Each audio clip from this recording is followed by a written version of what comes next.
Բարև ձեզ։ Ընդհանրապես իմ տեսանյութերը դիտում են ավելի ընդդիմադիր դաշտի մեր հայրենակիցները։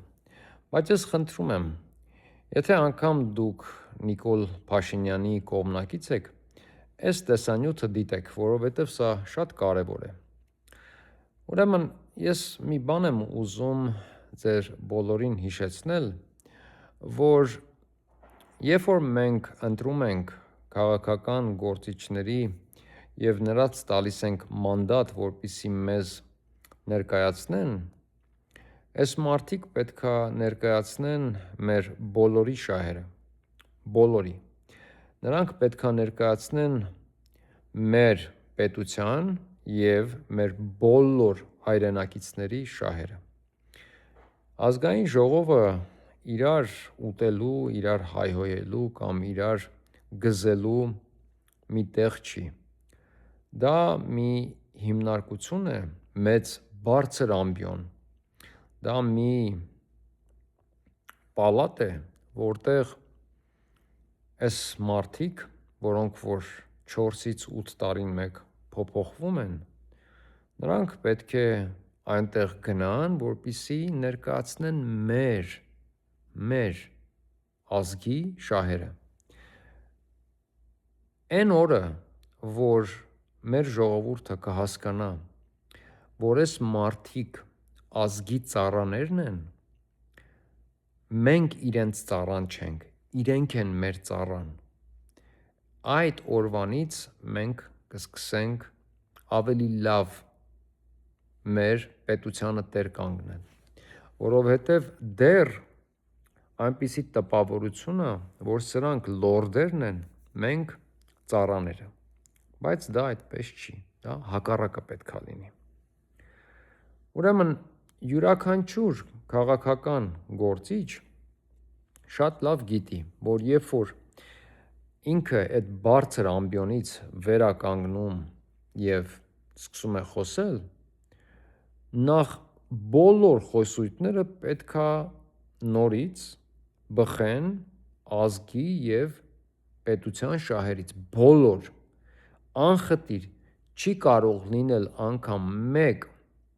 խոսակցություն, անգամ մեկ ճառ, որը որ չի բխում մեր ազգի կամ մեր պետության շահերից, չի կարող։ Եվ այս մարդիկ շատ լավ տեղյակ են, իրենք բոլորը շատ լավ գիտեն, բոլորը, որ այն ամեն ինչը, ինչ որ իրենք անգամ յուրաքանչյուր տառը, որ իրենք արտահայտում են ազգային ժողովի այդ բարձր, կարևորագույն պետության համար եւ ժողովրդի համար ամբիոնից, դա միայն իրենց ժողովուրդը չի, որ նստած լսում է, դա լսում են մեր հարևան բոլոր պետություններում, բոլոր մամուլը, գաղտնի եւ հատուկ ծառայությունները, շատ անգամ, շատ հնարավոր է, որ ճառ լինի մեր երկրում, որ մեր հարևան պետության անգամ գլուխը նստի, լսի այդ ճառը։ Եվ ես համոզված եմ, որ տարվա մեջ մի քանի տարբեր ճառեր են լինում, ոչ միայն պետության գլխի կողմից, այլ սովորական, ասենք, մի դեպուտատ ինչ-որ մի ճառ է ասում, որը որ շատ կարևոր մեջ է ինչ-որ մի բան ունի, երբ հարևան երկրի գլուխը նստում եւ այդ ճառը լսում է։ Ես հավատացնում եմ ձեզ, դա այդպես է։ Այսօրվա, ես ճիշտն ասեմ ձեզ, մինչև բուն թեմային անցնելը, ես ոնց որ արդեն վաղուց նկարագրել եմ եւ ասել եմ, պատմել եմ, ես Հայաստանում չեմ ապրում, ես ապրում եմ Ամերիկայի Միացյալ Նահանգներում եւ արդեն 30 տարի է եւ Ամերիկայի Միացյալ Նահանգներում, քանի որ մենք առավոտից գիշեր աշխատում ենք, մենք չունենք կյանք, երեկոները ընդհանրապես իմ ամենասիրած ժամանակն է Ամերիկայում, գիշերները, որտեվ գիշերները ոչ բանկերն են բաց, ոչ մեկ արթուն չի, ոչ մեկ չի զանգում, ես ուղղակի միակ ժամը, որ գալիս եմ մի քիչ նստում եմ այս բազմոցի վրա հանգստանամ, դա երեկոներն է։ Այսօր ամբողջ օրը ես իմ մեջ ինձ ուտում էի ուղղակի Արման Եղոյանի քպեական ճառից, մի քանի նախադասությունից եւ չէի համբերում հասնեմ տուն եւ ինչքան էլ հոգնած լինեմ եւ հենց հիմա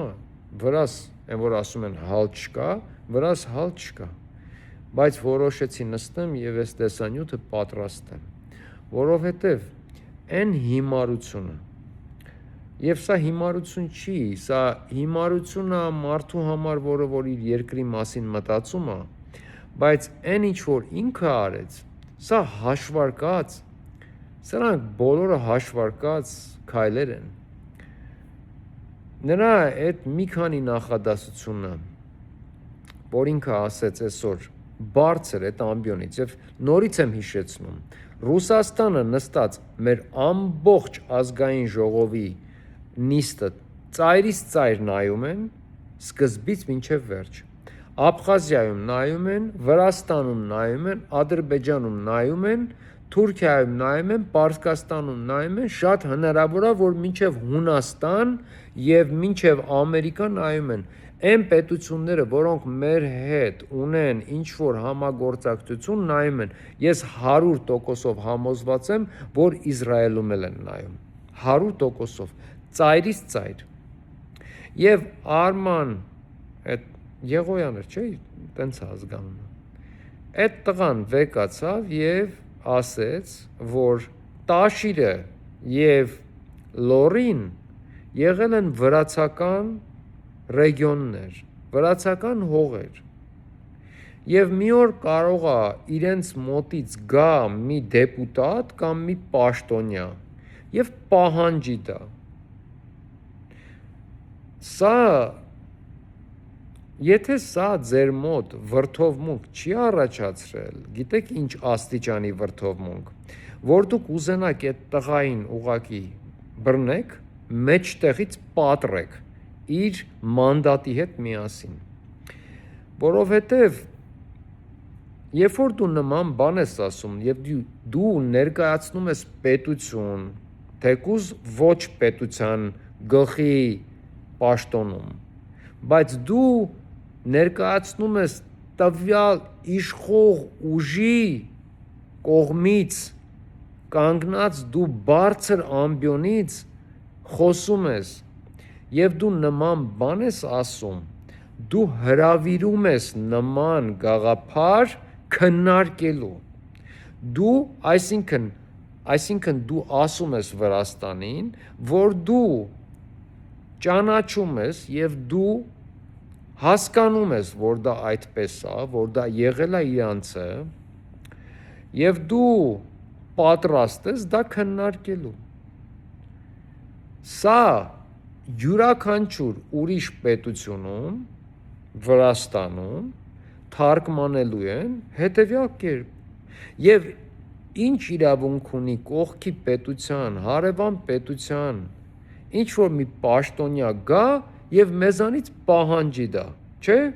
ինչ իրավունք ունի, բայց ինքը էդ էլ է ասում, որովհետեւ ինքը շատ լավ հասկանում է, որ ինքը հենց էդ էլ ասում է եկեք Լորին եւ Տաշիրը հետ ուզեք, սա ձերն է եղել, դուք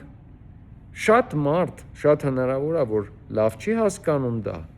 բայց ժողովուրդ ջան, ես մարդ եմ, որը որ դիվանագիտությունից, քաղաքականությունից, գեոպոլիտիկայից ընդհանրապես շատ լավ հասկանում եմ։ Այն գրականությունը, որ ես եմ կարդացել, ընդհանրապես այն գործերը, որ ես եմ կարդացել մարդկանց կողմից, որոնք որ աշխարհն են ղեկավարել տասնյակ տարիներով եւ այնպիսի հմուտ գործիչներ են եղել, այս մարդիկ, որոնք որ երկիր են ղեկավարում կամ թեկուզ կուսակցության անդամներ են,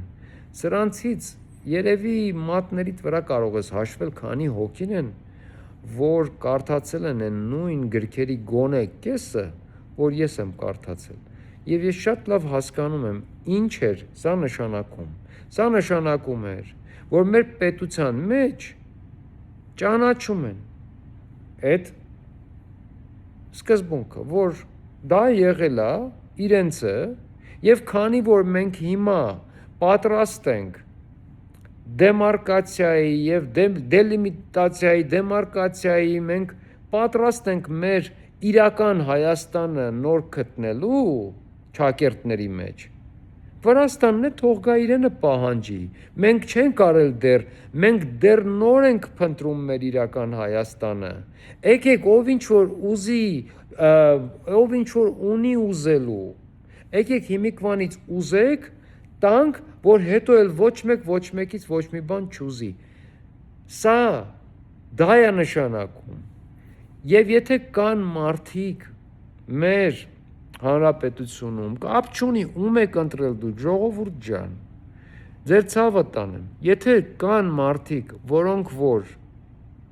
սրանից, այս մոտեցումից, այս տղայի ասածից, ուղղակի այսօր հանգիստ գիշերը քնելու են, ուրեմն դուք ուղղակի չեք սիրում ոչ այդ պետությունը, ոչ այդ հայրենիքը, դուք ուղղակի անտարբեր եք, կարևորը ձեր պատզեզնն է, ձեր շենքն է, ձեր բակն է, ձեր համար նշանակություն չունի, ինձ համար 1 միլիմետրը, մեր 1 միլիմետրը ամբողջ սահմանի երկայնքով, դա մեծ տարածություն է,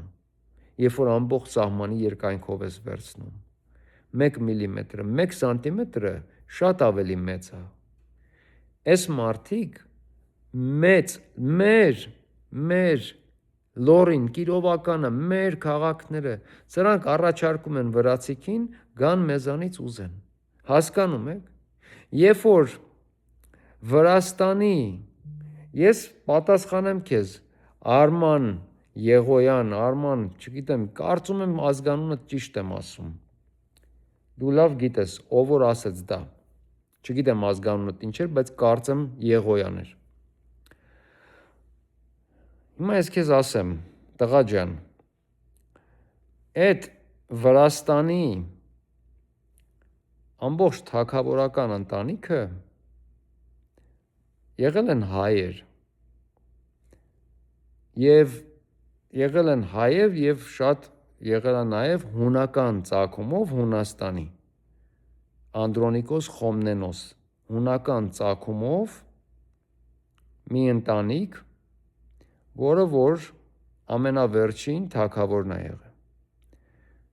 դա Անդրոնիկոս Խոմնենոսի ընտանիքն է, դա իմ ընտանիքն է, իմ մորական ընտանիքն է, Վրաստանի թագավորները եղել են հայեր, նաև ոնց որ ասեցի, եղել են նաև հույներ, բայց այդ հույները ամուսնացել են հայերի հետ եւ երբ որ այդ հույները իրենց, այսինքն իմ նախա գնա քանի 100 պորտ են կողմ, երբ որ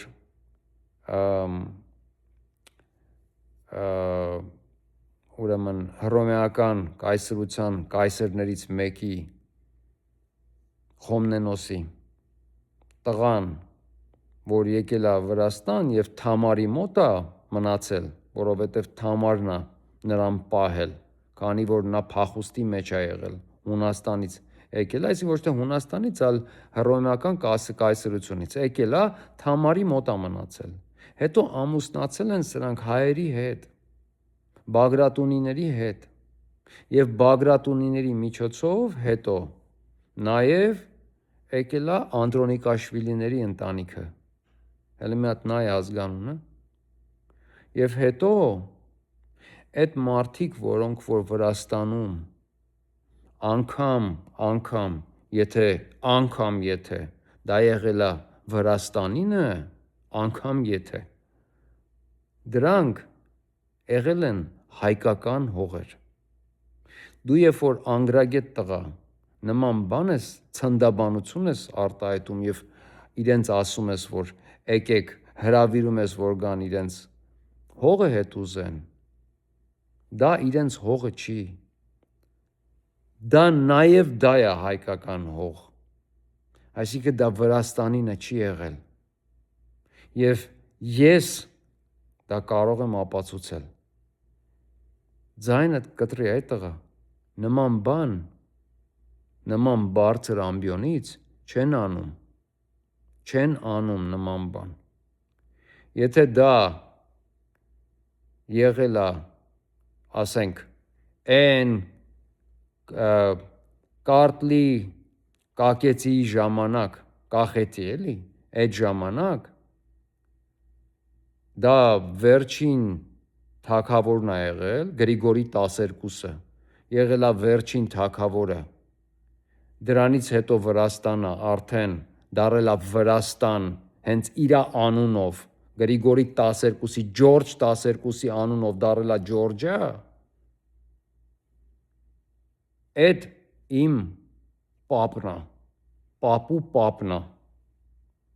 այդ վերջին Վրաստանի թագավորը, Ջորջ 12-ը, դա իմ պապու պապն է, մորական,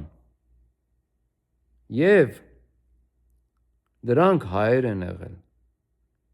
Բագրատունիների ընտանիքն է դա եղել, այսինքն դրանից հետո Վրաստանը արդեն ռուսական է եղել, որովհետև ցարը, քանի որ իմ պապու բանակը էլ չի կարողացել թուրքական պատերազմներին դիմադրի, որովհետև անընդհատ ռուսական-թուրքական պատերազմների միջև անընդհատ կարտլի կախեցին պատերազմել է թուրքերի դեմ անընդհատ ու վերջում արդեն երկիրը թագավորությունը անկել է, չի կարողացել պատերազմի, Ռուսաստանը անեքս է արել և իմ պապու պապը Ջորջ 12-ը թողել է թագավորությունը, արդեն հիվանդել էր ու թողել է ու դրանից հետո Ռուսաստանինն է դա եղել, Վրաստանինը չի եղել դա, նման հիմարություն դուրս մի տուր, եթե Վրաստանինն է եղել, դա եղել են հայկական թագավորներ, դա հայկական տոհմ է եղել, Բագրատունիները եղել են հայկական տոհմ, Անդրոնիկաշվիլիները, Անդրոնիկոսները եկել են բանից, Հունաստանից,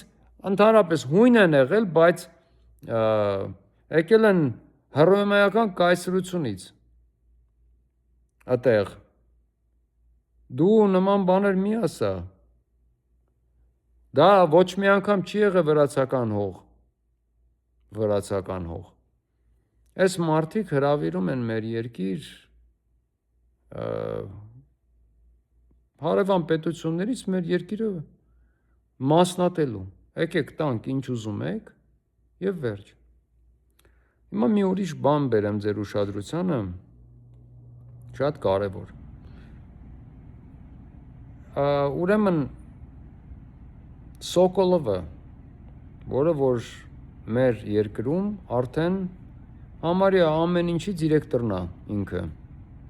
ինչքան կարևորագույն մեր երկրում, ուրեմն մեծ եկամուտաբեր, չեմ ուզում օբյեկտներ ասել, դրանք օբյեկտներ չեն, բայց ինչքան եկամուտաբեր մեծ բան կա մեր երկրում, արդեն Սոկոլովը դառնում է դրա դիրեկտորը, քանի որ ես նաև շատ լավ տիրապետում եմ հրեաների ընդհանուր սխեմայից, թե իրենք ինչպես են աշխատում, ոնց է իրենց մոտ ընդհանրապես սխեման աշխատանքի, որովհետև իրանք ամբողջ իրանք կրոնով իրանք ազգ չեն, իրանք կրոն են և իրենք ազգ են համարում իրենց, բայց ինքը ազգ չի, կրոն է և իրենք բոլորը տարբեր ծագումներ ունեն, մեծ մասամբ եվրոպական Բալկանների, ուկրաինական, Լեհաստանի նման ծագումներ ունեն, աշկանազները ավելի Վրաստանի մեր կողմերի ժողովուրդ են։ Աշկանազները նաև, եթե աշկանազները DNT-ի թեստ անեն, կարող է մեջները հայել լինի շատ։ Ժողովուրդ ջան, հիմա ասեմ ձեզ, ժամանակին դուք բոլորդ բողոքում էիք, ես ինքս էլ եմ բողոքում դրանից, որ Քոչարյանը շատ բան տվեց ռուսներին։ Ճիշտ եք ասում, նման բան եղել է։ Սերժ Սարգսյանը էս արեց, Լևոն Տեր-Պետրոսյանը էն արեց, ամեն մեկը մի բան արեց։ Մենք չունեցանք մեր երկրում, մեր պետության համար մի իրոք արժանի ղեկավար, չունեցանք դա։ Ով եկավ, մի բան արեց, կամ շատ բաներ արեց, որոնք որ մեր ազգին վայել չէին, մեր ճիշտ չկառավարեցին եւ դրա համար այսօր ունենք այն ինչ որ ունենք։ Բայց հիմա նաեւ մի բան բացատրեմ։ Մեր ազգը կոմունիստների ժամանակ ընդհանրապես այնպես չի եղել, որ չգիտեմ ոնց են ապրել բոլոր այս մարդիկ։ Ապրել են, բայց չգիտեմ ոնց չեն ապրել։ Եվ այս մարդիկ յուրաքանչյուրը, որ գալիս է պաշտոնի, ընդհանրապես, նրանք ունեն 4-ից 8 տարի, որպեսզի հարստանան այնքան, որովհետև ինքը ինչ է գնալու աշխատի պետություն ղեկավարելուց հետո, ինչ գնալու է հետո մի բան աշխատի, պարզա որ չէ։ Այնքան է ուզում վերցնի, որ ամբողջ կյանքը թագավորի նման ապրի։ Բոլորը նույնն են լինելու, բոլորը։ Ես սրա պատասխանը ունեմ, թե ոնց կարելի է անել, որ այսպես չլինի։ Հիմա խոսենք դրա մասին։ Բայց այն բոլոր բողոքները, որ դուք ունեք մինչև հիմա, որ Քոչարյանը վաճառեց ռուսներին, տվեցին սրան, տվեցին նրան, այն ինչ որ Քոչարյանն ա տվել, Սերժ Սարգսյանն ա տվել, Լևոն Տեր-Պետրոսյանը, այդ ամեն ինչը հետ վերցնելու, ճիշտ է, շատ դժվարությամբ, բայց հետ վերցնելու տարբերակ կա։ Իսկ այն ինչ որ սրանք են տալի, այն ինչ որ ԿՊՆ-ը տալի այսօր, դա էլ հետ վերցնել չի լինելու ոչ մի դեպքում, գիտեք ինչի, որովհետև այս ամեն ինչի հետևում կանգնած է սինագոգը եւ Իսրայելը։ Իսկ նրանցից ոչ մի բան, ոչ մեկ հետ վերցնել չի կարող։ Հիմա բացատրեմ մի բան։ Ես 17 թվականից ասում եմ, որ մեր երկրի հետևում այս պահից սկսած, 17 թվականից եմ ասում, այս պահից սկսած մեր երկրի հետ ինչ որ եղավ եւ ինչ կատարվեց մեր երկրի հետ, ինչ կորավ, ոնց, ասենք, մի մեծ բան անհետացավ, այդ ամեն ինչի հետևում կանգնած է լինելու Իսրայելը եւ հրեաները։ Եվ դա այդպես էլ լինում է։ Հրեաների մոտ սիստեմը աշխատում է հետևյալ կերպ։ Ասենք թե մի հրեա ուզում է բիզնես բացի։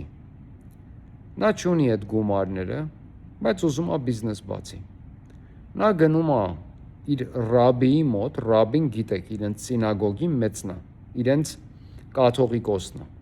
բայց իրենք կաթողիկոս ունեն բոլոր սինագոգներում։ Գնում է ասում է, Ռաբի Մոշե, ուզում եմ բիզնես բացեմ։ Okay ասում է, շատ լավ, ինչ բիզնես, չգիտեմ, մի բանի բիզնես, դե լավ, ինչքան է գումար պետք, ասենք $5 միլիոն, որովհետև իրանց մոտ փոքր բիզնես չկա, իրանք 100-200 հազար դոլարանոց բիզնեսներ չեն անում, լավ, կգնաս ես ինչ բանկից կլրացնես, որ քեզ փողը պետք է, ես կասեմ կտան, գնում է այդ մարդը, լրացնում է, ասում է ռաբին, տալիս են այդ 5 միլիոնը, հիմա լսեք, այդ մարդը գնում է իր բիզնեսը բացում է, այդ բիզնեսի տերը ով է, Այդ բիզնեսի տերը ինքն է եւ սինագոգը։ Հիմա այդ բիզնեսը ինչքան եկամուտ բերեց, այդ մարդը վերցնում է իրան, պարտքը այն 5 միլիոնը, որ վերցրել է, մարում է, բայց միևնույն ժամանակ Ռաբին բոլոր հրեաներին, որոնք որ այդ սինագոգում անդամ են, եւ դա մեծ մի ահռելի թիվ է կազմում, այդ բոլորին ասում է, նայեք ասում է, ուրեմն մի ինչ-որ անուն, հա, բիզնես է բացել, ինքը նոր բիզնես է, մեզ պետք է օգնի, Ռաբին էլ այդ ամեն ինչը պատմելու կարիք չունի, իրանք շատ լավ գիտեն, բոլորդ, ասենք թե իր բիզնեսը խիմչիստկա է, շոր է մաքրում, այդ 5 միլիոնը, որ վերցրել է, շոր մաքրելու բիզնես է բացել, բոլորդ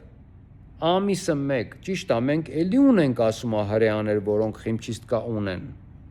մաքրման կենտրոն, հայերեն ասեմ, բայց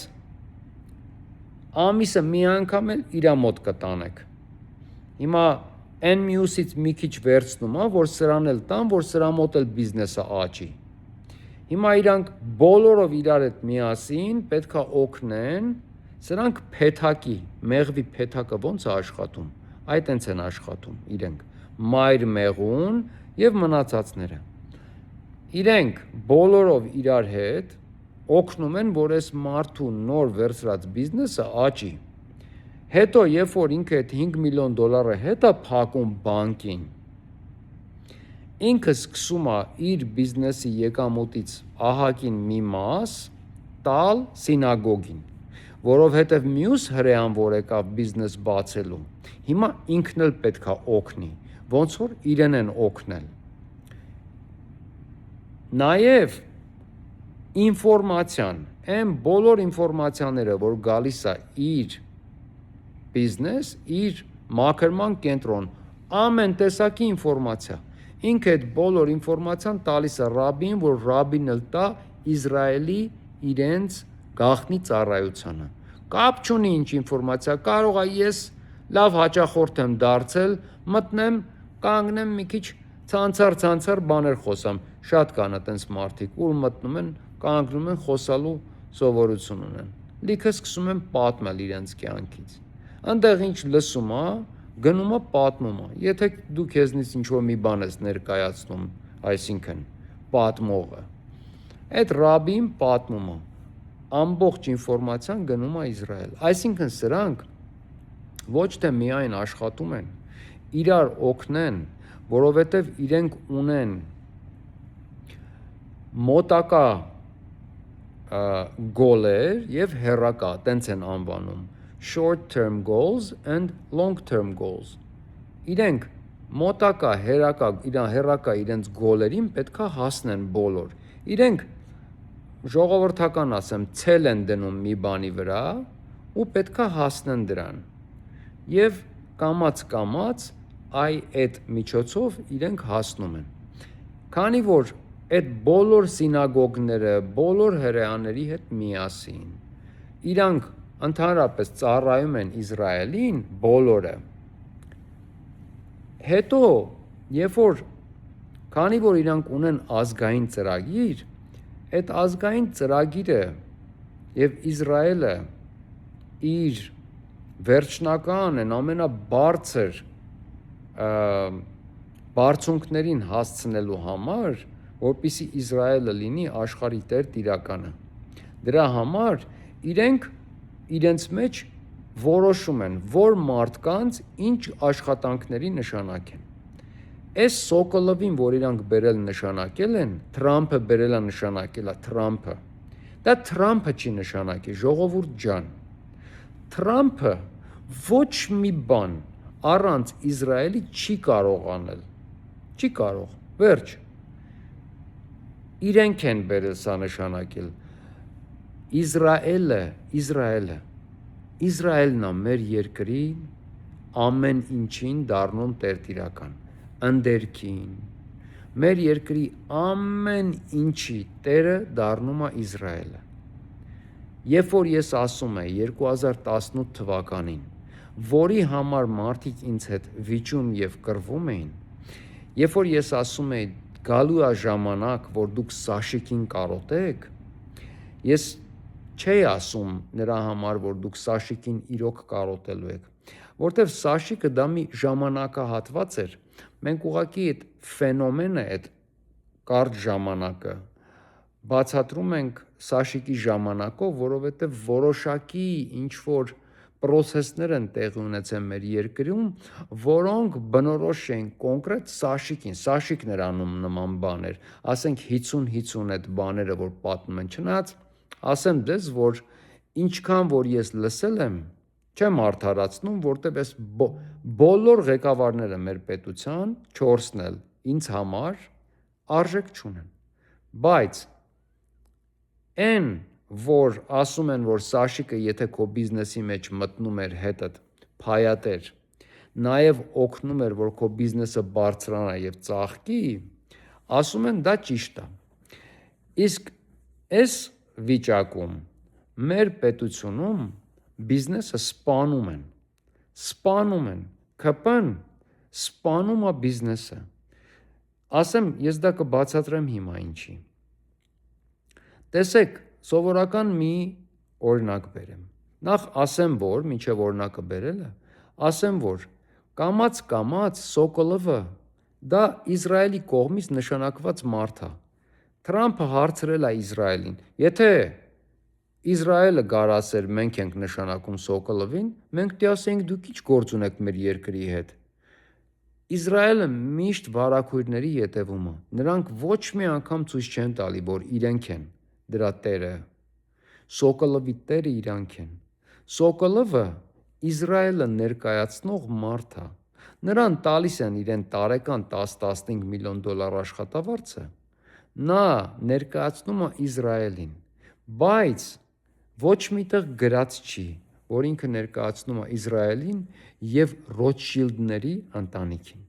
Սոկոլովը աշխատում է կոնկրետ եւ ես դրա վրա ոչ թե վստահ եմ 99%-ով, ես վստահ եմ 101%-ով, որ Սոկոլովը աշխատում է կոնկրետ Ռոթշիլդների ընտանիքի համար։ Այդ Թրամփի ուղին դա Ռոթշիլդների ընտանիքին է պատկանում։ Դա Ամերիկայինը չի, դա Ռոթշիլդներինն է։ Եվ Սոկոլովը նշանակվել է Թրամփի կողմից, բայց Ռոթշիլդների առաջարկով։ Ասել են, այս մարդը պետք է նշանակվի, ինքն էլ նշանակել է։ Հիմա նայեք, HiPost-ը մյուսն է։ HiPost-ը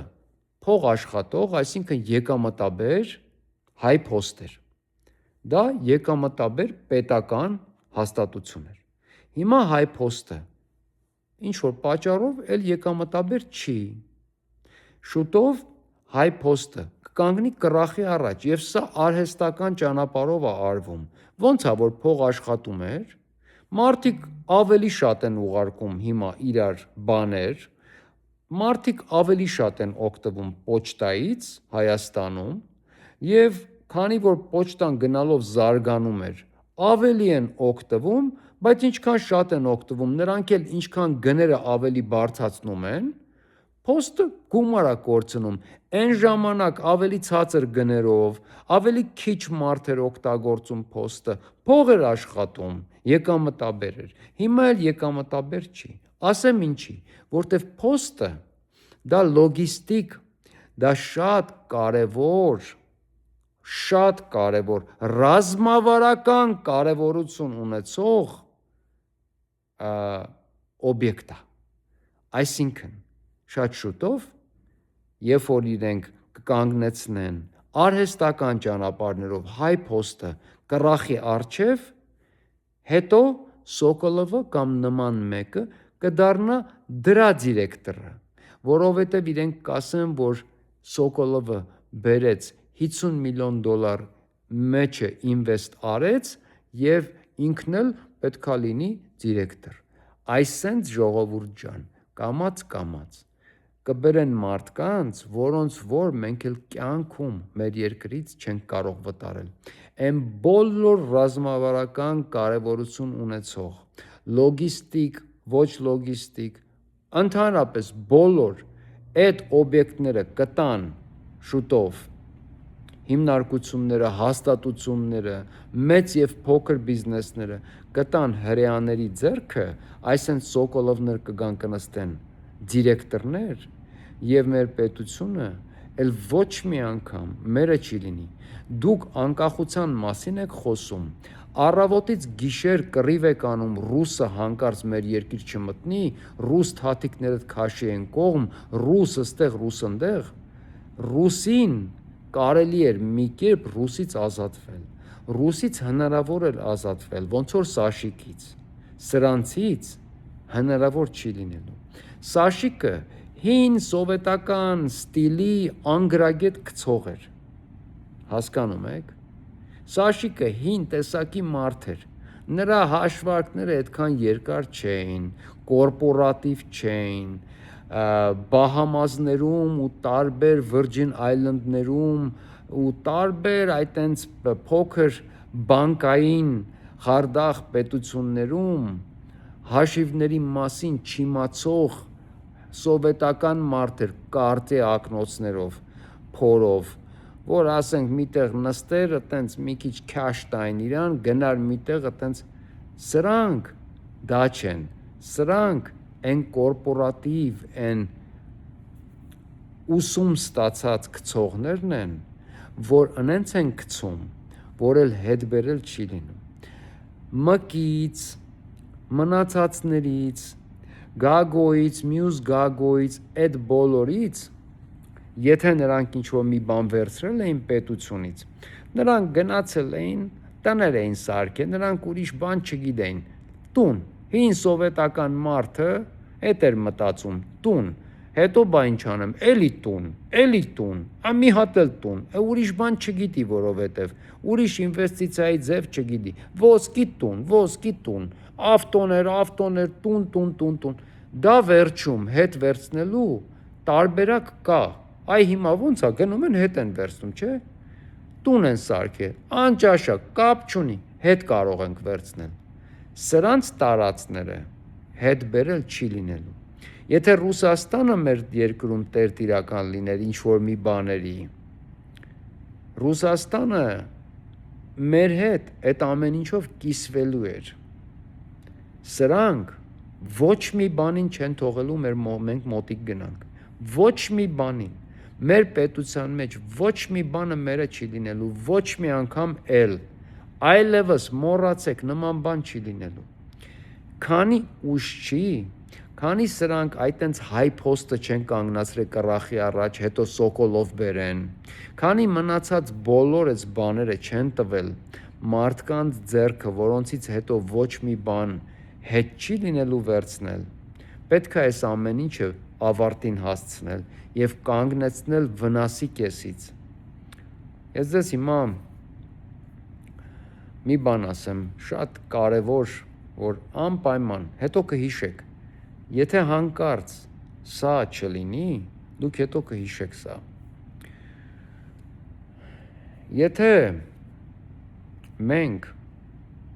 այս պահին, այս վնասի կեսից մի կերպ չկանգնացնենք այս ամեն ինչը, շատ շուտով ոչ միայն հայ փոստը մերը չի լինելու, ոչ միայն օդանավակայանը չի լինելու, այն ժամանակ գոնե հայ միլիարդատեր եկել փող դրել։ Հիմա էդ էլ են իրենք առնելու, ամեն ինչը իրանք,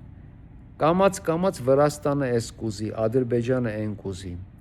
կամաց կփոքրացնեն երկիրը, եթե մենք մեր երկիրը հետ չվերցնենք այս մարդկանց ձեռքից, որովհետև սրանք ամբողջ մեր երկիրը բերում են կանգնացնեն էկոնոմիկայի մեծ կրիզիսի առաջ, այս Ռուսաստանի հետ, որ էլ ձուկ չենք կարող արտահանել, էլ միրգ չենք կարող, բանջարեղեն չենք կարող, գյուղատնտեսը այսենց վիճակի մեջ հանքնելու, շուտով իրանք այդ գյուղերն են ուզենալու հանձնեն, իսկ երկիրը բերեն կանգնացնեն այնպիսի մի կռախի առաջ, որովհետև ժողովուրդ ջան, պետքա ճիշտ մտածեք։ Առաջվա ղեկավարները ինչ էլ արել են, նրանք եղածից են կերել։ Ինչ որ եղել է, կերել են, փորձել են պարտքը չավելացնեն։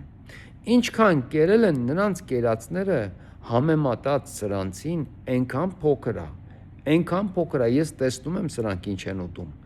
Սրանք, քանի որ ուտում են կորպորետ ճանապարհներով, կորպորացիաների միջոցով, այնպիսի աֆերիստ, այնպիսի շուլեր ճանապարհներով են սրանք տանում այս գումարները, որ սովորական մարդիկ չեն տեսնում, քանի որ սրանք դղյակներ չեն կառուցում, քանի որ սրանք այդ տեսակը չեն, որ Bentley-ներ առնեն, Rolls-Royce-ներ առնեն, չգիտես ինչ նման բաներ առնեն, դուք չեք տեսնում դա, որովհետև դուք տեսակ այն փոքր գցողներին առաջվա նախկին, որոնք որ 2 կոպեկ առան, վազեցին միանգամից Bentley, Rolls-Royce, մեկ էլ յաշիկ առնելու։ Սրանք այդ տեսակը չեն։ Սրանք Apple ժամացույց են կապում իրանց թևին, սովորական Apple ժամացույց։ Գալիս են գցելու, գումարները ուղարկում են դուրս տարբեր ուրեմն island-ներ, տարբեր կղզիներ, որտեղ որ հետո իրանք երբ որ կգնան այդ կղզիներից իրանց միլիարդները կվերցնեն ու կգնան այդ Rolls-Royce Bentley-ները իրանք կգնեն վարորդներով այս անգամ, ձեր աչքից հեռու, բայց սրանց տարածը, քանի որ սրանք արդեն պետությունը բերում են կռախի առաջ կանգնեցնեն, իրանք 100% դա են անում։ Իրենք այնպիսի մի կրիզիսի առաջ են կանգնացնելու պետությունը, ոնց որ պատերազմը հաշվարկած տանուլ տվեցին, նույն ձև պետությունը հաշվարկած բերելու են կանգնացնեն ֆինանսական այնպիսի մի կրիզիսի առաջ, որ ասեն ժողովուրդ Ռուսաստանն էր մեղավոր, ճանապարհը փակեց, չկարողացանք էլ ապրանք ուղարկենք, այդ կեղտոտ ռուսը արեց։ Եվ հիմա ուզենք չուզենք պետքա հրեաները գան կամ Ամերիկան գա, մեզ 15-20 միլիարդ դոլար է պետք, որովհետև մենք այդքան պարտք ունենք, բայց ոնց ունենք այդ պարտքը։ Ժողովուրդ ջան, նախկինները չունեին նման պարտքեր։ Նիկոլ Փաշինյանը ինչ եկել է 8 տարվա մեջ 8 միլիարդից ավել, 8 միլիարդ դոլարից ավել պարտք է հավաքել։ Մեր պետությունը մինչև Սերժ Սարգսյան 3 միլիարդ էր ամբողջ մեր պետության բյուջեն, ինչքան 2-3 միլիարդ դոլարը թե 4, ծիծաղելի էր անգամ, որտեվ Սամվել Կարապետյանի անձնական ունեցվածքը մեր պետության բյուջեի չափ էր, դուք հասկանում եք։ Իսկ այս մարդիկ այնպիսի պարտք են ավելացրել մեր պետության վզին, որ մեր պետությունը այս եկամտներով, որ մեր պետությունը ունի, կյանքում այդ պարտքը չի փակելու։ Իսկ ինչպես կարող են նրանք այդ պարտքը փակել, ձեզ ասեն ժողովուրդ ջան, որ ռուսը արեց այս ամեն ինչը, ռուսը, քանի որ ինչ անում են, գցում են ռուսի վրա։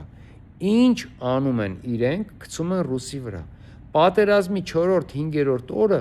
Պուտինը զանգեց, ասեց, ես պատերազմը կանգնեցնեմ։ Էս ինչ եք անում, դուք չեք կարող, սրանք լավ զինված են այս պահին, կանգնեցնենք այս պատերազմը։ Նիկոլը ասեց, ոչ, մենք կռվելու ենք։ Հետո զանգեց 11-րդ օրը կարծեմ, ասեց, կանգնեցնենք, շատ է զոհ լինում, չեք կարողանալու։ Չէ, մենք կռվելու ենք 18-րդ օրը, այսենց Պուտինը անընդհատ ասեց, ես պատերազմը կանգնեցնեմ։ Նիկոլ Փաշինյանը ասեց, ոչ, որովհետև իրենք հաշվարկված, մտածված պատերազմը տանում էին կորցնելու, որպեսզի Արցախը տային։ Արցախը եթե ուզում եք տայք, Արցախը կարող եք տայք հենց այտենց։ Իրենք 5 շրջաններին էլ էին համաձայն։ Ես Արցախի հետ տալու բանաձևը, ես այնքան լավ բան էի մտածել ծրագիր, որ բոլոր պետությունները կհամաձայնվեին եւ այդ ծրագրի մասին խոսել էի անգամ տարբեր ամերիկացի լոբիիստների հետ, շատ խելացի մարդկանց հետ, որոնք Վաշինգտոնում շատ մեծ ուժ ունեն։ Խոսել էի։ Եթե մենք համաձայնվեինք, որ կամաց փուլերով հրավիրեինք, ասենք 5000 ադրբեջանցի գալիս եք բնակվեք Արցախի այսինչ մասում։ Հետ չենք տալի մենք Արցախը, հետ չենք տալի։ Արցախը դառնում է ավտոնոմիա, բայց Հայաստանն է լինում նրա տերտիրականը։ Կամաց թող գան, ասենք 30,000 ադրբեջանցի ապրեն այն մի կողմը եւ ավտոնոմիա ոչ մեզ, ոչ ձեզ։ Կամաց սենց իրենք համաձայնվելու էին, որովհետև իրենց էլ էր պետք է սրա լուծման հարցը, բայց նախկիններն էլ չարեցին ոչ մի բան, սկի չէին ընդունել Ղարաբաղի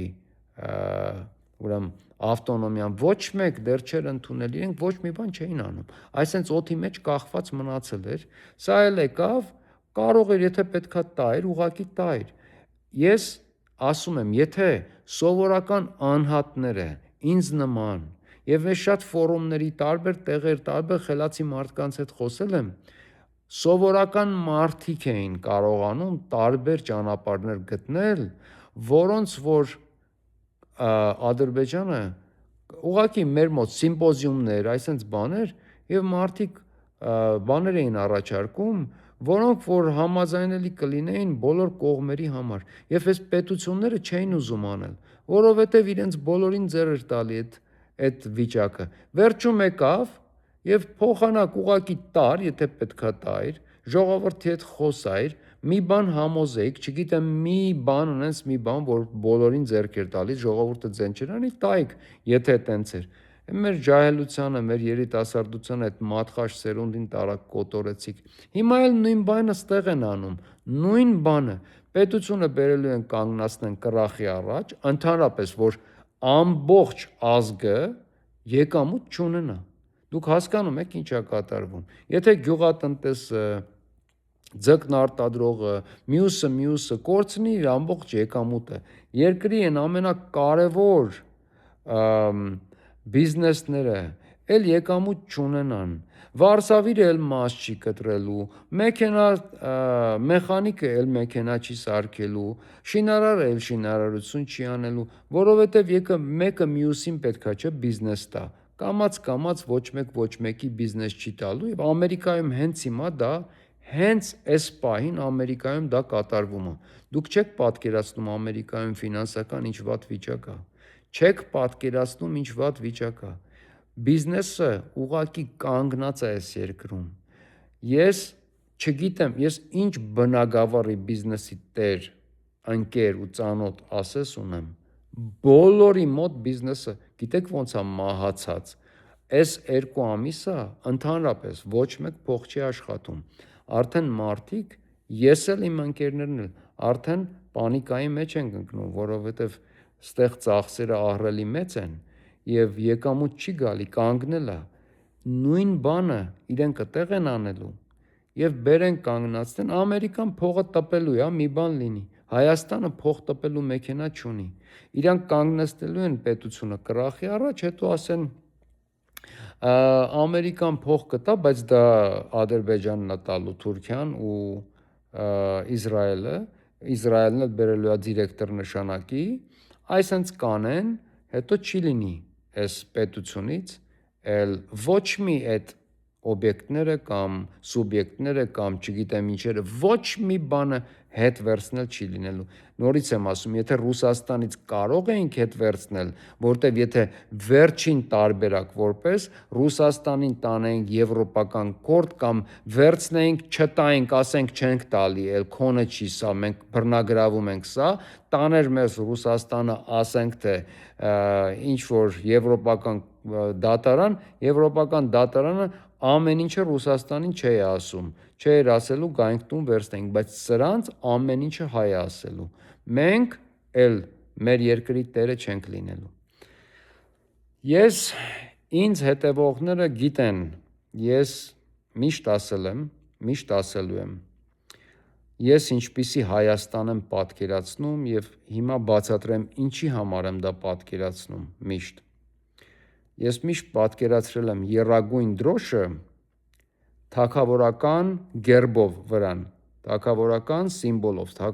որովհետև Հայաստանը միշտ եղել է թագավորություն։ Հայաստանը պետքա թագավորություն էլ մնար։ Հիմա ասեմ ինչի։ Մենք ուզում ենք Եվրոպա գնանք, չէ՞։ Էտա չէ, բոլորի մտքին էտա, Եվրոպա գնանք։ Իսկ դուք հաշվի առել եք երբևիցե, որ եվրոպական բոլոր երկրները թագավորություններ են։ Բոլոր եվրոպական երկրները ներկայիս պահին ունեն կամ թագավոր, կամ թագուհի, կամ պրինց, բոլորը, գիտեք ինչի համար։ Հիմա բացատրեմ։ Թագավորական սրանք բոլորը, Անգլիան, Իսպանիան, բոլոր երկրները եվրոպական թագավորություններ են։ Անգամ Պոլշան, Շվեդիան, բոլորը թագավորություն են։ Նայեք, ժողովուրդ ջան, սովորական մի բան։ Քաղաքական գործիչները ամեն 4-ից 8 տարին մեկ փոփոխվելու են։ Նամանավանդ հայ ազգի մեջ, որ սենց ամբիցիոզ ազգ ենք մենք, ու կոմունիստների ժամանակվանից ոչ մեկ, շատ քիչ մարդ կար կոմունիստների ժամանակվանից Երևանում։ Ես Երևանի մասին եմ խոսում։ Ես անգամ ռայոններում գիտեի մի քանի հոգի, որ այն ժամանակ միլիոնատերեր էին։ Երբ որ ես մեծանում էի, փոքր ժամանակ, երբ որ մեծանում էի, ես գիտեի մարդկանց, ճանաչում էի իմ ընտանիքի միջոցով ռայոններում, շրջաններում, լավ հայերեն ասեմ էլի, շրջաններում մարդիկ, որոնք սովետական ժամանակվա միլիոնատերեր էին։ Բայց նաև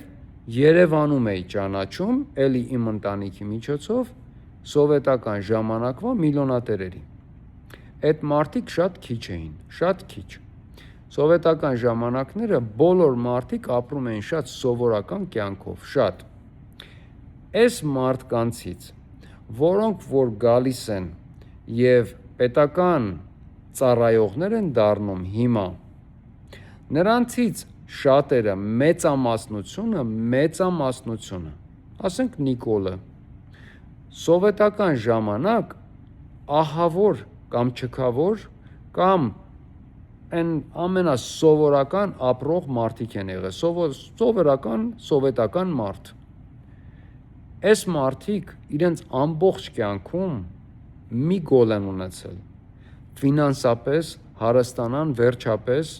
իրենք էլ փողի երես տեսնեն, վերջապես իրենք էլ փող ունենան եւ պետական ծառա դառնալով, քանի որ մեր ազգը չունի այդ հասկացողությունը, որ պետական ծառան դա մեր ծառան է, ոչ թե մենք ենք իրենց ծառան, այլ ինքն է մեր ծառան, մենք չունենք դա, որ պետական ինչ-որ մարդ եք տենում պաշտոնյա, ասում եք, վայ, նայի հլը, բայց ինքը քո ծառան է, դու իրեն աշխատավարձ ես տալի, նա քո ծառան է, այս մարդիկ բոլորը աշխատում են ազգի համար, բայց մեր երկրում, չգիտես ինչի, միշտ այնպիսի դեմք ու դիրք են ընդունում, որ իրանք երկրի տերերն են, ժողովուրդն էլ իրանց ծառան է, քանի որ մեր ժողովուրդը չի հասկանում դա դեռ, եւ քանի որ այս բոլոր մարդիկ սովորական մարդիկ են եղել եւ հիմա երբ որ գալիս են բոլորը, երբ որ գալիս են այդ 4-ից 8 տարվա մեջ, իրենք 4-ից 8 տարի ունեն, ուզում են ինչքան որ կարան, այնքան մաքսիմում ձևով վերցնեն, որպիսի գնալուց հետո, ինչ են աշխատելու գնալուց հետո, իրանք պետական այս մեծ գործիչները, երկրի գլուխները, ինչ են անելու, գնալու են ինչ-որ տաքսու պարկում աշխատեն կամ ինչ-որ մի լավ օֆիսում աշխատեն, պարզա որ չէ, այսինքն իրանք այնքան պետքա դիզեն, որ ամբողջ կյանքները արդեն սովորել են թագավորի նման ապրել ու թագավորի նման են ապրեն։ Դրա համար մեր ազգը ում էլ բերեց որպես ազգի ծառա, եկան, իրենք իրենց հարստացրեցին եւ պետության ամեն ինչը վաճառեցին կամ ծիրուցան արեցին, իրենք իրենց հարստացրեցին, ժողովրդին ոչ մի բան չեղավ, իրենց հսկող չկար, իրենք 4-ից 8 տարի ունեն, 4-ից 8 տարվա մեջ մաքսիմումը պետքա տանեն, իսկ թագավորները մշտական են, մշտական, թագավորները հսկիչ են, քանի որ պետությունը իր թագավորությունն է, թագավորի, ինքն է այդ պետության ամենագլխավոր մարդը, Եվ այդ պետության լինել կամ չլինելը, հարուստ լինելը կամ աղքատ լինելը, դա Իրանն է։ Եվ եթե սրանք գան, գողանան, տանեն, իր պետությունը աղքատանալու է։ Էլ ինքը չի կարող թագավոր լինել, էլ չի կարող իր պետությունը ունենալ, իր թագավորությունը։ Ոնց կարող է լինի։ Դրա համար իրենք հաշվարկել են, որ մեր պետությանը պետք չի, մենք պետք չի թագավորություն լինենք։ Ինչի համար, որ թագավոր լինի, հսկող կլինի։ Ավելի լավ է դեմոկրատիկ, ճակերտների մեջ դեմոկրատիկ։ Անգլիան էլ է դեմոկրատիկ, Իսպանիան էլ է դեմոկրատիկ, բոլորը սրանք, հենց սրանք են դեմոկրատիկ։ Բա ինչի համար ենք ուզում գնանք այնտեղ, Ռուսաստան չենք ուզում, Եվրոպա ենք ուզում։ Ես էլ եմ ուզում եվրոպական երկիր դառնալ, ինչու՞ չէ։ Ես էլ եմ ուզում մարդու իրավունքներ, ճիշտ դեմոկրատիա, իհարկե, դրանք բոլորը ցանկալի բաներ են, բայց ամենաառաջինը սովորական մարդու կենսամակարդակը ամեն կերպով պետքա բարձրացվի բոլոր բնագավառներում, բոլոր, որպիսի մենք կարողանանք եվրոպական գաղափարների տեր նորմալ մարդիկ լինենք, որպիսի կարողանանք այդ կարգերում ապրենք։ Իսկ սրանք մեր պետությունը, այս 4-ից 8 տարի ազգի ծառաները գալիս են մեր պետությունը անընդհատ թալանում են։ Մյուսն էլ այդպեսին լինելու, մյուս ղեկավարներն էլ։ Մենք ազգովի մեր գլխին բերել ենք մեզ արժանի ղեկավարներ, ժողովուրդ ջան։ Դա այդպես է, իմացեք։ Մենք չենք պահանջել, պահանջող չկա, պահանջատեր չկա։ Բերել ենք, մենք իրանց ասել ենք, աստվածացրել ենք, ասել ենք նայեք, ջոչերն են սրանք մեծերն են։ Նայեք, հələ պատավատով աման գալի։ Այս մարդը ինքը քեզ պետքա տա հաշվետվություն, ինքը քո համար է աշխատում։ Երբ որ դու իրան ուզում ես գնաս տեսնես իր գրասենյակում, ինքը չպետք է քեզ մունաթով ինչ որ ասի, չես կարա դուրսը կանգնի։ Ոնց թե դու պետքա տեսնես այդ մարդուն, դու իր տված հարկերով ես աշխատավարձ ստանում։ Եթե մեր երկրում լիներ մի հսկիչ թագավոր, հայկական թագավորություն, մի հսկիչ թագավոր, որը որ մշտական է, հսկեր երկիրը, եւ այդ թագավորը լիներ մի մարդ, որ իր ամբողջ կյանքում ամեն ինչ տեսել է, իրանից անենց ոնց ասեմ, իր համար այդ երկրի լավ լինելն է կարևոր, իր համար իր ազգի լավ լինելն է կարևոր, որպեսզի իր ազգի սերունդները նորմալ մարդիկ դառնան։ Իր համար կարևորը դա է, իր երկրի ռազմավարությունն է կարևոր, իր երկրի փողոցներն են կարևոր, մայրուղիներն են կարևոր, ամեն ինչն է կարևոր։ Սրանք 4-ից 8 տարի միշտ գալու են, այսենց վերցնեն ու գնան, վերցնեն ու գնան, հսկից չկա։ Թագավորական երկրներում թագավորն է որոշում։ Կարող է, այ օրինակ, հենց որ Անգլիայում վարչապետը ընտրվում, ինքը առաջին բանը, որ պետք է անի, պետք է գնար Ելիզավետային թագուհուն տեսնելու։ Թագուհին իրեն ընդունում է, ասում է իմ անունով դու պատրաստ ես կառավարություն կազմել։ Ասում է այո։ Ասում է դե ուրեմն ես քեզ վստահում եմ։ Վստահությունս տալիս եմ քեզ։ Այս թագավորության վստահությունը, այսինքն իմ, որպես թագուհի, ինքն էր ասում,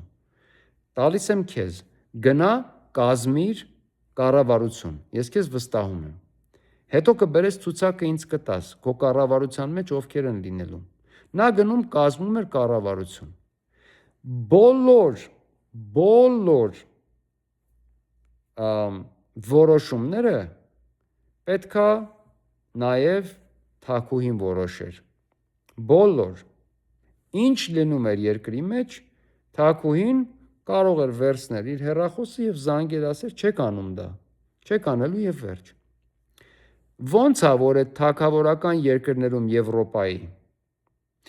բոլոր դեպուտատները, բոլոր պետական աշխատողները խելոք իրենց համար հեծանիվով, մետրոյով գնում են աշխատանքի, աշխատավարձ են ստանում, ոչ մեկ չի գալիս ազգային ժողով իրար ուտելու, իրար միս կրծելու, իրանց համար գալիս են աշխատում են և դեմոկրատիան աշխատում է, գիտեք ինչի, շատ պարզ պատասխան, որովհետև իրենք ունեն հսկիչ, որովհետև իրենք այդ 4-ից 8 տարին, եթե անգամ մի հատ կոռուպցիայի ինչ-որ մի բան եղավ, և լինում է, շատ է լինում, իհարկե լինում է, բոլորը փորձում են անեն, բայց որ մի հատ լինում է, էլ չեն կարող տակից դուրս գալ, վերջացավ։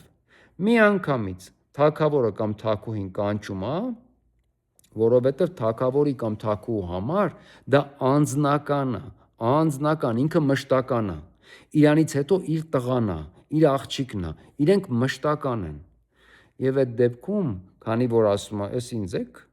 ինձնից եք տանում», կանչում է վարչապետին, ասում է կառավարությունդ կքանդես հենց այսօր, կամ այդ ինչ որ եղել է, կգնաս կուղես հիմա, թագուհին թագավորը իրավունք ունեն, կանչեն վարչապետին, ասեն դուրս, վերջ, դու չես կարողանում ղեկավարես այս երկիրը, դուք հասկանում եք, մեր թագավորությունը այդպիսի թագավորություն պետք է լիներ, ոչ թե դեմոկրատական ինչ-որ պարլամենտական երկիր, որը չի աշխատելու, այս ինչ-որ մենք ունենք, 30 կուսակցությունով գնում են ընտրությունների, ամեն կուսակցություն ունի մի հատ, ամեն բակ ունի մի կուսակցություն, իրանց համար հավաքվել են, կուսակցություն են բացել, և ժողովուրդը գնում է այդ մի բակի ժողովուրդը սրան է ուզում, մյուս բակի ժողովուրդը նրան է ուզում, հետո գալիս են ազգային ժողով, այսենց իրար, մեր այս ամբողջ ազգային ժողովը այս տարի ու մինչև մյուս տարի, դուք նայեք ինչա լինելու, դուք նայեք ինչպիսի աղմուկներ են լինելու ազգային ժողովում, առաջին օրը, առաջին հարցերը լրագրողների լսեք, ինչ էր, լսեցիք, կռիվ լինելու է, հայհոյելու եք իրար, պատրաստ եք իրար հետ աշխատելու, առաջի օրվանից արդեն սկսել են, հիմա ես ձեզ ասում եմ, թե դուք Նիկոլի կողմնակից եք, թե դուք մյուս կողմի ընդդիմության կողմնակից եք, ժողովուրդ ջան, մենք կյանքում չենք ունենալու պետություն, կյանքում չենք ունենալու նորմալ երկիր, կյանքում չենք կարողանալու, մենք մեր երկիրը կորցնելու ենք ամբողջովին և մեր երկրի մեջ ավելի շատ շուտով ուրիշ ազգեր են ապրելու օտար, քան հայեր, բացի դրանից ադրբեջանցիք էլ են գալու լցվեն, վրացիք էլ են գալու լցվեն, թուրքերը գալու են լցվեն, մենք բացել ենք մեր սահմանները և երկիրը տանում ենք ֆինանսական կռախի, մեր երկիրը վերջանալու վրա է, ես չեմ կարող ձեզ նկարագրեմ, իրոք չեմ կարող նկարագրել, եթե դուք ինձ տեսնեիք 8 տարի առաջ, իմ արտաքինը, ես 20 տարի ավելի երիտասարդ էի, ես չեմ չափազանցնում, 2018 թվից, քանի որ ես 17 թվից արդեն կռվում եմ ես ամեն ինչի դեմ, քանի որ ես գիտեի ինչա լինելու իմ պետության հետ, ինչա լինելու իմ երկրի հետ, ես 8 տարվա մեջ մտածմունքից, որովհետև ես առավոտից գիշեր սա եմ մտածում, ես ուրիշ բան չեմ կարողանում մտածել, ես իրականում եմ ասում, ես առավոտից գիշեր սա եմ մտածում, ուրիշ բան ես չեմ կարողանում մտածել, շատ անգամ երեխաս գալիս է հետս բան է խոսում, այդ պահին իմ մտածմունքը, ասենք Նիկոլի մի բաններ ինչ-որ ասեց, ոնց որ ասում է ես անհատական բոլորի հետևից, սովորական քաղաքացիների հետևից գնալու եմ, եթե իրենք չեն համաձայնվում ադրբեջանական բերած խոսույթին, եթե չեն համաձայնվում որոշ ադրբեջանական խոսույթների, գնալու է իր անհատական, սովորական քաղաքացիների հետևից, եթե սովորական քաղաքացու մասին է խոսում, եթե չեն համաձայնում ու ասում է դրանց տապալելու եմ, շատ անգամ նստում եմ Ազնվությամբ եմ ասում։ Եվ ես իմ կյանքում ես այն եզակի մարդկանցից եմ, որ իմ կյանքում ճիշտը խոսելու համար շատ ավելի մեծ խնդիրների մեջ եմ ընկել, քան սուտը, որովհետև ես սուտ խոսել չեմ կարողանում։ Ես այնքան ուղիղ խոսացող եմ, ոնց կա, այտենց արտահայտող։ Ինչ կա, ոնց կա, այտենց արտահայտող։ Մարդիկ ընդհանրապես խնդիրների մեջ են ընկնում, ընդհանրապես խնդիրներ են ունենում իրենց կյանքում, սուտ խոսելուց, ինչ-որ մի բան փորձելուց խաբեն կամ այտենց թեթև խաբեն։ Ես իմ ամբողջ կյանքում խնդիրների մեջ ընկել եմ ուղիղ խոսելուց, ճիշտ խոսելուց։ Խաբելուց ես դեռ խնդրի մեջ ընկած չկամ իմ ամբողջ կյանքում, որովհետև ես չեմ խաբում։ Ես իրականում նստում եմ եւ ժամերով չեմ կարողանում անջատվել այն ցավից, որ ես պետություն եմ կորցնում։ Ես դա անձնական, ոնց որ երեխա կորցնեմ, ոնց որ ծնող կորցնեմ, ոնց որ ծնողներ կորցնեմ երեխաների հետ միասին, տնից տեղից հեռու։ Այդ տեսակի զգացմունք է իմ մոտ, տագնապ է ինձ մոտ։ Ես առավոտից գիշեր տագնապի մեջ եմ, որովհետև ես զգում եմ ինչա լինում։ Ոնց կարող է հայը այս պահին տագնապի մեջ չլինի։ Մենք ունենք նման մարդիկ, որ կանգնում են բարձր ամբիոնից, ասում են եկեք ուզեք։ Մենք դեռ դելիմիտացիա, դեմարկացիա չենք արել, քանի կարակ եկեք ուզեք։ Վրաստան դու էլ արի քոնը ուզի։ Թուրքիա մենք քեզանից ցեղասպանություն չենք ուզում, Մասիս Սարը հետ չենք ուզում։ Եթե մենք Թուրքիայից ցեղասպանության ճանաչման դեմ ասենք Մասիս Սարն ու Մասիսը տուր մեզ, էլ չենք խոսա դրա մասին, կտային, որ էլ չխոսենք։ Մենք ոչ մի բան չենք առաջարկել, ոչ մի բան։ Դուք պատկերացնում եք իրանց համար դա մի սար է։ Նենց է չի, որ այն մյուս կողմից այնքան տգեղ է, այս կողմից է, որ տենց գեղեցիկ է, մյուս կողմը ոչ մի հմայիչ բան չունի։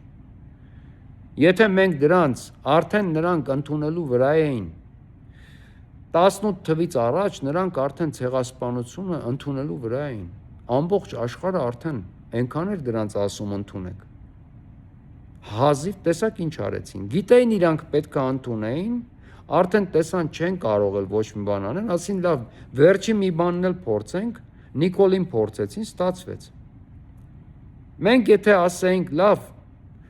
մեր սարը հետ տվեք մեզ, էլ չենք խոսի։ Մի 10 տարի չենք խոսի, հետո կսկսենք խոսել ուրիշ պատճառներով։ Պետք է մարդ հասկանա ոնց է աշխատում այս աշխարհը։ Էրդողանի հետ չեն խոսի, մյուսի հետ կխոսենք։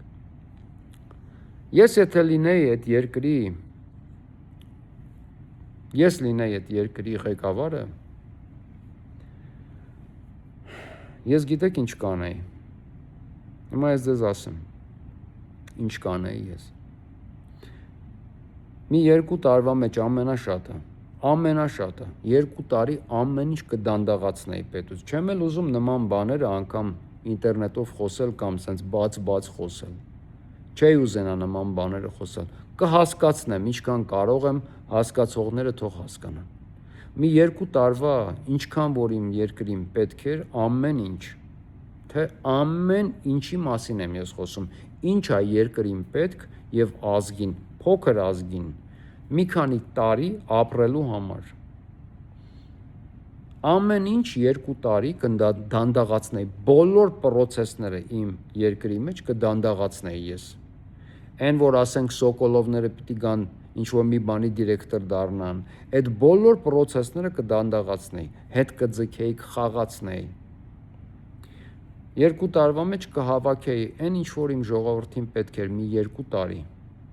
որ ամեն ինչ լինի։ Հետո կփակեի մի անգամից, կփակեի ամեն ինչ, կփակեի ու կբերեի այնքան ապացույց, ինչքան որ պետք է, որ այս առաջներում Հայաստանի անկախություն ձեռք բերելուց հետո ով իմ պետության մեջ օտար երկրից եկել է եւ ինչ որ մի բան է ձեռք բերել, դրանք բոլորը եղել են կոռումպացված ճանապարհներով, կոռուպցիայի միջոցով, որովհետեւ այս ինչ բանը վաճառքի չէր, ոնց է վաճառվել։ Այս ինչ բանը չպետք է վաճառվեր, սա անդերքներ չէր վաճառվում, սա էս էր, սա մոլիբդեններ, սա երկաթգիծներ, սա էն էր, սա այն էր, այս ամեն ինչը ոնց եք վաճառել։ Սրանք բոլորը եղել են կոռուպցիայի ճանապարհներով։ Ես միշտ ասել եմ, եթե ինձ լսել եք առաջներում, միշտ ասել եմ, ես ամեն ինչ կանեի, ամեն ինչ, որպեսզի մեր երկիրը դառնար այն տեսակի զենքով երկիր, որը որ ամբողջ աշխարհը այդ տեսակից մրսում է։ Ամեն ինչ կանեի։ Եվ երբ որ փակեի ռազմական դրությունով, որովհետև իմ երկրում կոռումպացված ճանապարհներով ամեն ինչին տիրացել են, բոլորին կհանեի դուրս։ Եվ այդ ամեն ինչը կդառնար իմ ժողովրդինը։ Երբ որ բոլոր պետություններից մեզ կասեին դուք էս եք, դուք են եք, դուք վատն եք, ձեր հետ ոչ մի բան չենք ուզում էլ մենք անենք, կասեի մի արեք։ Բայց ես դատարաններով ապացուցելու եմ, որ դուք բոլորը կոռումպացված ճանապարհներով եք ստացել։ Մի 2 տարի ոչ մեկ չէր ուզի ոչ մի բան աներ, բայց ես այդ 2 տարվա պաշարը արդեն հավաքել եմ։ Մի 2 տարի հետո կկակղնակ, սենց էր ասում մի հատ շատ լավ մարդ, կգագղնակ ասում էր, շատ լավ մարդ, աղբարիկ, ու կգագղնային, մի 2 տարի հետո բոլորն էլ կհասկանային, որովհետև կապացուցեինք ամեն ինչ, մեր ամեն ինչը հետ կվերցնեինք, ամեն ինչը, շատ դժվարությամբ, բայց ամեն ինչը կոռուպցիայի միջոցով է ընկել այդ մարդկանց ձեռքերը։ Եվ ամենակարևոր բանը, որ կանեի, դա կլիներ այն, որ ամբողջ աշխարհի հայությանը ինչ տեսակի պայմաններ ասես ստեղծեի, որպեսզի հետ գային Հայաստան, որովհետև հայերը պետք է ապրեն Հայաստանում։ Ես 30 տարի է ապրում եմ Ամերիկայում, չկա մի օր, որ ես չմտածեմ իմ պետության, իմ երկրի մասին, չհիշեմ իմ Երևանը, իմ փողոցները, ես արդեն դրա մասին պատմել եմ։ Իմ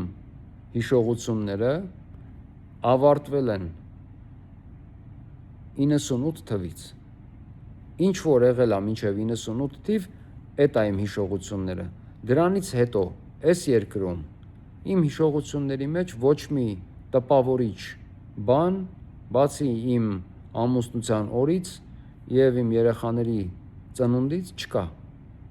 ուրիշ բան չկա, որովհետև այն ինչ եղել է իմ կյանքում, որ ինձ մինչև հիմա ուրախացնում է, դա եղել է այն ժամանակ, երբ որ ես ապրել եմ Հայաստանում։ Հայ ազգը ամբողջ աշխարհով միլիարդների կարողություն ունի, միլիարդների։ Ես շատ կուզենայի, որպեսզի հայրենադարձություն լիներ, բոլոր հայերը գային հետ Հայաստան։ Այս մարդիկ, որոնք որ մեր պետություն գալիս են հիմնական բնակվելու, այս մարդիկ կամաց դառնալու են մեր երկրի տերտիրականները, որովհետև նրանք քանակով շատ են լինելու։ Մենք կորցնելու ենք մեր պետությունը, 100%, եթե չկորցնենք այս ճանապարհով, կորցնելու ենք մյուս ճանապարհով։ Ես մտածում եմ ճանապարհներ, որոնց միջոցով մենք կարող ենք մեր երկիրը պահել և մշտական մնա որպես Հայաստան, հայի երկիր։ Եվ եթե կարողանայինք մեր բոլոր, որովհետև հիմա նենց չի աշխարհում, որ Ամերիկայում ինչ-որ մի բան կա, Ֆրանսիայում ինչ-որ մի բան կա, Հայաստանում չկա։ Հիմա ամբողջ աշխարհը դարել է մեկ, ուր գնաց համարյա ամեն ինչ նույնը, ամեն ինչ կա, ամեն ինչ ամենտեղ կա։ Այսինքն մարդիկ գնում էին Հայաստանից, քանի որ ապրելու հնարավորությունը չունեին։ Իմ պարագան շատ տարբեր է եղել, շատ։ Ես մի օր կպատմեմ, թե ես ինչի համար եմ Ամերիկա եկել, վայ այդ օրը, բայց ես մի օր կպատմեմ դրա մասին եւ դուք կհասկանաք ինչքան հարգելի պատճառով եմ ես եկել ստեղ, իմ ընտանիքը։ Եվ մենք չենք էլ եկել, մեզ ուղարկել են։ Եկեք սկսենք այդտեղից, մենք չենք եկել, մենք չենք ուզում ընդհանրապես լքել մեր երկիրը, ընդհանրապես։ Մեզ ուղակի աքսորել են, այդքան բան։ Իսկ դա չեմ ուզում դրա մասին հիմա խոսել, բայց ես ասեմ, եթե ամեն ինչ կա Հայաստանում, հայերը ամբողջ աշխարհից ինչի հետ չգան, ինչի չապրի Հայաստանում 6-7 միլիոն հայ մինիմումը։ Ես շատ եմ ուզում, որ Սփյուռք լինի։ Սփյուռքը շատ կարևոր է, շատ։ Սփյուռքի կարևորությունը ես միայն հասկացել եմ Սփյուռք լինելուց հետո, երբ որ ես ինքս սփյուռքահայ եմ հիմա։ Բայց ուղղակի 30 տարի էլ ես ընդհանրապես հայերի հետ չեմ ապրել, ես արդեն 100 անգամ դա կրկնել եմ։ Ես հայերի կողքը չեմ ապրում, ոչ Գլենդելում, ոչ Հոլիվուդում։ Իմ կողքերը մի հատ հայ չկա, բոլորը ամերիկացիներ են իմ քաղաքում։ Ես շատ հեռու եմ ապրում հայերից։ Եվ ամեն կերպ ես իմ լեզուն պահում եմ, կարդալով, լսելով, միշտ խոսելով ու գիտեք ինչ, մենք պետքա ամեն գնով պահենք սա, ամեն գնով պետքա պահենք, թե հայերենը, թե մեր ադաթը, թե մեր մշակույթը, թե մեր ընտանիքի տեսակը։ Մենք ամբողջ աշխարհից տարբերվում ենք հենց դրանով, ոնց որ ասեցի այն օրը, մեր ամուսնությունը հայկական շատ ավելի պինդ է, քան յուրաքանչյուր ամուսնություն։ Մեր մշակույթն է, մեր լեզուն է, մեր տեսակն է, որ մեզ այսքան առանձնահատուկ ազգ է սարքել համեմատած մյուսներին։ Դա մեր մշակույթն է եւ դա մեր եկեղեցին է։ Եկեղեցին։ Ես հիմա եմ Սփյուռք լինելով հասկանում Սփյուռքի կարևորությունը։ Սփյուռքի կարևորությունը ուղղակի այնքան մեծ է, որ Նիկոլ Փաշինյանին հանձնարարություն կար, որպեսզի Սփյուռքին անջատի, որովհետև Սփյուռքն է, որ Սփյուռքը Հայաստանի ֆունդամենտն է, Հայաստանի cornerstone-ն է, տակի քարն է, Սփյուռքը Հայաստանի ողնաշարն է, եւ Սփյուռքը շատ կարևոր է։ Եթե մենք ունենայինք Սփյուռք, նաեւ հատուկ ծառայություն, համաշխարհային, աշխարհով սփռված, ԱԱԾ, բայց ամբողջ աշխարհով սփռված, այն ով որ կգար Հայաստան, հետ հայրենադարձ, արտակարգ, ով որ չէր գա, կմնար դրսում։ Դրանցից թող ինչ-որ մի մասը դառնային Հայաստանի հատուկ ծառայությունների աշխատակիցներ նաև, բայց նման բան գոյություն չունի։ Հասկանում եք։ Ես շատ ժամանակ եմ տրամադրել հասկանալու, արդյոք հնարավոր են այն բոլոր պրոցեսները, որոնց մասին ես երազում եմ, որոնք ես տեսնում եմ որպես Հայաստանի թագավորություն եւ դեմոկրատիկ թագավորություն, մի հսկիչ, որը որ միշտ ուզենալու է, որ իր ժողովուրդը լավ ապրի, միշտ ուզենալու է, որ դեմոկրատիա լինի, որովհետեւ դա իր երկիրն է։ Եվ այդ մարդիկ իր ազգն են։ Այս ամեն ինչը 100%-անոց աշխատող տարբերակներ են, աշխատող պրոցեսներ են։ Ուղղակի ժողովուրդը ինքը պետքա ուզի, ինքը պետքա ցանկանա, որ սա լինի։ Ժողովուրդը պետքա հասկանա, որ սա միակ տարբերակն է մեր այս ահավոր ամբիցիոզ ազգին, ահավոր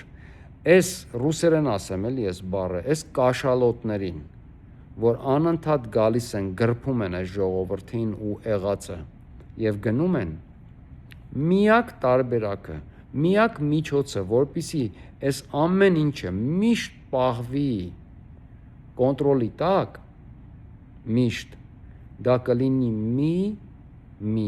հոգու կողմից, որը որ կլինի ազգի կողմից, շատ սիրված, իսկ եթե այդ մարդը ազգին տա, այն ամեն ինչը ինչ որ ազգը ուզում է, եւ տա այդ դեմոկրատիան, որը որ ազգը փորձում է, բայց չի կարողանում ստանալ, խաղաղություն, դեմոկրատիա եւ ազգի ծառաներ, որոնք իրական ազգի ծառաներ են։ Եվ մի շատ ուրիշ կարևոր բան, ես էլ ասեմ ու եզրափակեմ, թագավորություններում, ընդհանրապես, թագավորություններում, երբ որ կա ազնվական ընտանիք, երբ որ կա թագավորական կարգ, երբ որ կա այն բոլոր միջոցառումները, որոնք որ տեղի են ունենում թագավորական ընտանիքի կողմից, այն բոլոր միջոցառումները, որ արվում են, որպիսի նշեն, որ որոշակի տոներ, երբ որ կա ազնվական ընտանիք, կա թագավոր, թագուհի կամ կա այդ երկրում նաև նորմալ դաստիարակված պրինց, պրինցեսա, չէ, այսինքն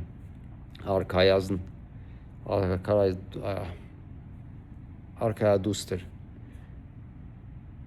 ազգը ամեն կերպ փորձում է նմանվի իր ազնվական լիդերին, իր թագավորին, որովհետև այդ ներշնչանքը, այդ ամբողջ այդ արարողությունները, այդ ազնվական այդ ամեն ինչը, որ կա քո կողքը, այդ մթնոլորտը, մարդիկ, սովորական մարդիկ ներշնչվում են դրանով, իրենք էլ են ուզում այդ կյանքի ձևը, իրենք սկսում են նմանվել իրենց թագավորին, իրենց թագուհուն, վայ թագուհին ինչ հագավ, ես էլ եմ ուզում նման մի բան հագնել, վայ թագավորը ինչ արեց, ես էլ եմ ուզում, կամաց ազգը ինքն իրեն սկսում է շտկել։ Անգլիայում մինչև Անգլիան փչացնելը, քանի որ Անգլիան փչացրեցին իմիգրացիայի միջոցով, եւ հիմա մուսուլմանները Անգլիայում ավելի շատ են, քան թե անգլիացիները, Անգլիայում սպիտակ անգլիացիները, նորմալ անգլիացիները, ժողովուրդը իրենք իրենցով ընդհանուր առմամբ այնքան մակարդակով ժողովուրդ էին, այդ իրենց թեյ խմելը միշտ, իրենք տրադիցիաներ ունեին, հասկանում եք, Անգլիայի ժողովուրդը տրադիցիաներով ապրող ժողովուրդ էր, իրենք իրոք տրադիցիաներ ունեին, այդ ամեն ինչը, այդ ժողովրդի ընդհանուր մակարդակի բարձրացումը, դա գալիս էր հենց թագավորական ընտանիքի այդ ներշնչանքի, ժողովուրդը իրեն ուզում էր նմանվել ուղղակի իրենց լիդերին, այդքան բան, իրենց արած այդ ինֆլուենսը, որ ինչ որ թագավորներ անում, ընտանիքներ անում, թագուհիներ անում, չէ, ժողովուրդը դրանից ոգևորվում էր եւ փորձում էին նմանվեին տրադիցիաներով, այսինքն այ թագուհին ամեն առավոտ թեյ է խմում, ես էլ եմ ուզում խմեմ, ես էլ եմ ուզում այդ նույն ձևով, կամաց ժողովուրդը ազնվական ավելի տեսք է ստանում, հասկանում եք, ժողովրդին մենակ Եվրոպա ուզենալ գնալով չի, ժողովուրդ ջան, մենակ դրանով չի, որ ուզում ենք, մենք պետքա ինքներս Եվրոպացու նման լինենք, տեսքով չէ, արտաքինով չէ, մեր արտաքինով մենք գույներով մի քիչ տարբեր ենք։ Մենք սպիտակ ու դեղին մազերով չենք, կապուտ աչքերով։ Ընդհանրապես Եվրոպա որ ասում ես, մարդիկ պատկերացնում են տենց եվրոպացիներ։ Չէ, բայց դա նշանակություն չունի, այստեղ արտաքինի հարցը չի։ Այստեղ պետքա մենք մեր մակարդակով որպես մարդու, պրոստը մեր կենսամակարդակը, ընդհանուր մարդու ապրելակերպը, մեր եկամուտը, աղքատության թիվը, որպեսզի չլինի նման բան, մարդկանց հոբիները, մարդկանց առօրյան, նայեք մեր ազգը ինչով է զբաղված, սերիալներ եք նայում, ինչ որ ահա որ այդ սերիալները, ովքեր ես մի անգամից այդ սերիալները կվերացնեի։ Սերիալներ եք նկարում, ռեժիսորներ, սերիալներ նկարեք, որոնցով որ ազգը ավելի կողքեվորվի եւ ավելի հայրենասիրական մի քիչ ավելի մարդկանց մակարդակը բարձրացնելու համար։ Այս քրեական մտածելակերպը, այս գողական բարքերը, այս ընդհանուր իրավիճակը, իրար այս ящикներն ու գժի պես իրար վրա քշելը, ինչ որ բաներ, մեր երիտասարդները, մեր ջահելները, մեր տղամարդիկ, այս ամեն ինչը պետքա կամաց փոխվի, մարդկանց մակարդակը պետքա բարձրանա։ Իսկ դա անելու համար երկրում ամեն ինչը պետքա փոխվի։ Դպրոցներից սկսված, իսկ ոնց որ ասացի, թագավորություն ունենալու դեպքում համ հսկիչ կլինի, համ էլ ժողովուրդը ինքն իրենով արդեն ամբողջ երկրի մթնոլորտը կփոխվի։ Ես նման կերպ եմ տեսնում իմ հայրենիքը եւ ես այդպես եմ պատկերացնում իմ երկիրը։ Եռագույն դրոշը էլի թող մնա եռագույն դրոշ, բայց վրան ավելացնում ենք թագավորական մեր կնիքը եւ դառնում ենք թագավորություն, որպեսզի թագավորը այսենց մարդկանց կանչի, ասի, այս ինչ եք անում այդ ազգային ժողովուրդ։ Մի հատ քանդեք այս ղեկավարությունը, եթե չեք կարողանում, այս ինչ խայտարակ վիճակ է, այս ինչ եք անում։ Հսկիչ չկա։ Ժողովուրդը չի պահանջում, թագավոր չկա, որ պահանջի, վարչապետն էլ իրան թվում է երկիրը իր սեփականությունն է, իր մարդիկ ասում է ֆասա տվել մյուս կողմի վրա, 2 օր է դեռ անցել, արդեն 2 օրվա մեջ պարզ է մենք ինչ ենք ունենալու։ Վերջ։ Լավ ժողովուրդ ջան, ես 1.5 ժամ արդեն խոսում եմ, գնամ մի բան, նստեմ մի քիչ դիտեմ, ֆիլմ կամ մի բան մի կես ժամ եւ բարի գիշեր, արդեն ժամը 11:30 է։ Շնորհակալություն։ Հույսով եմ, որ այս անգամ Նիկոլի կողմնակիցներն էլ դիտեցին սա։ Չնեղացան ինձանից, այս անգամ շատ վատ բաներ չասացի։ Բայց ինչ էլ որ ասում եմ, արժանի են։ Եկեք պահենք մեր երկիրը, եկեք պահենք, դա մեր ամենաթանկ բանն է մեր կյանքում, մեր հայրենիքը։ Շնորհակալություն, հաջողություն ձեզ։